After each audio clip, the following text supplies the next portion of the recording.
प्यारे मुसलमानों, अस्सलामु अलैकुम वरहमतुल्लाहि वबरकातुहू। आज मैं आपको एक छोटा सा वाकया सुनाऊंगा। बड़े ही गौर से सुनिएगा।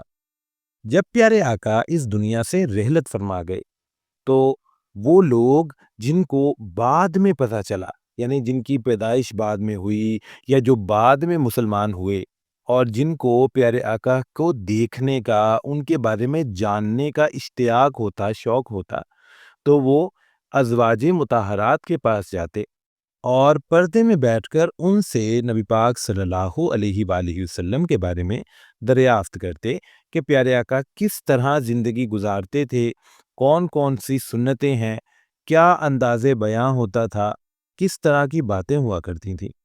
एक मर्तबा इसी तरह तीन असहाब हज़रत आयशा रज़ी अल्लाह ताला अन्हा के पास आए और उनसे नबी पाक सल्लल्लाहु अलैहि वालैहि वसल्लम के बारे में दरियाफ्त किया कि प्यारे आका की ज़िंदगी की जो सबसे अजीब बात आपको लगी वो बताएं।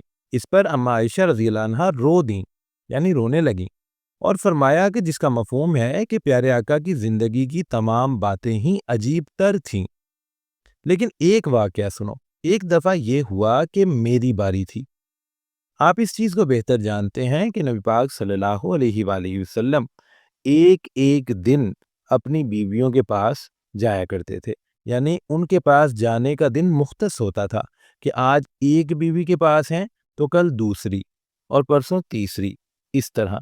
तो एक दफ़ा हज़रत अम्मा आयशा रज़ियल्लाहु अन्हा का दिन था, तो नबी पाक सल्लल्लाहु अलैहि वालैहि वसल्लम हुजरा मुबारक में तशरीफ़ ले गए।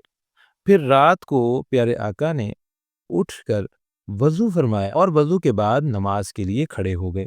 अब ऐसा रोए कि दाढ़ी मुबारक तर हो गई। फिर सजदे में ऐसा रोए कि ज़मीन तर हो गई, यानी ज़मीन पर आंसू फैल गए। और फिर करवट लेकर लेटे और रोते रहे हत्ता कि सुबह को हज़रत बिलाल रज़ियल्लाहु ताला अन्हु अज़ान के लिए आ गए। तो उन्होंने जब प्यारे आका से मुलाकात की और इतने आंसुओं को देखा, तो फिर उन्होंने दरियाफ्त फरमाया कि प्यारे आका आप क्यों रो रहे हैं? जिस पर नबी पाक सल्लल्लाहु अलैहि वालैहि वसल्लम ने फरमाया कि आज रात मुझ पर ये आयतें उतरी हैं। वो आयतें कौन सी थी?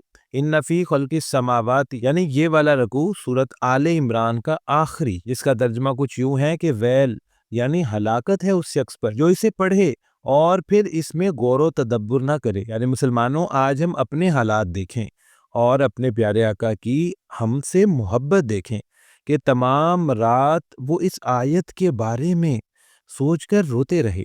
अब आप इस बात को सोचें कि वो हमसे कितनी मोहब्बत फरमाते थे और आज हमारे क्या हालात हैं। ये कुरान मजीद का पैगाम किन लोगों के बारे में है? हम लोगों के बारे में है। हमें इसको पढ़ने की ज़रूरत है। हमें इसे पढ़कर हिदायत हासिल करने की ज़रूरत है। बस हम तो अपनी ज़िंदगी के मामलात में लगे हुए हैं। हमने तो कभी कुरान मजीद को तर्जमे से पढ़ने की ज़हमत भी नहीं की। हमें तो ये चाहिए था कि हम अपनी ज़िंदगी के हर मामले में इस किताब मुबारक से हिदायत हासिल करते और इल्म वालों से पूछते कि किस तरह हम कुरान मजीद के मुताबिक चल सकते हैं। लेकिन हमने तो सिर्फ इसको तिलावत के लिए ही रखा हुआ है, कभी इस पर गौर व फिक्र किया ही नहीं।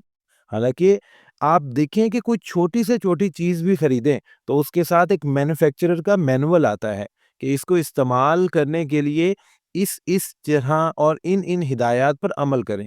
लेकिन आज जो हिदायत हमें इस कुरान मजीद की शक्ल में मिली है, हमें उसकी कदर ही नहीं। बस अल्लाह पाक हमें हिदायत अता फरमा दें कि हम भी कुरान मजीद पढ़कर उसे समझकर इस पर अमल करने वाले बन जाएं। आमीन सुम्मा आमीन।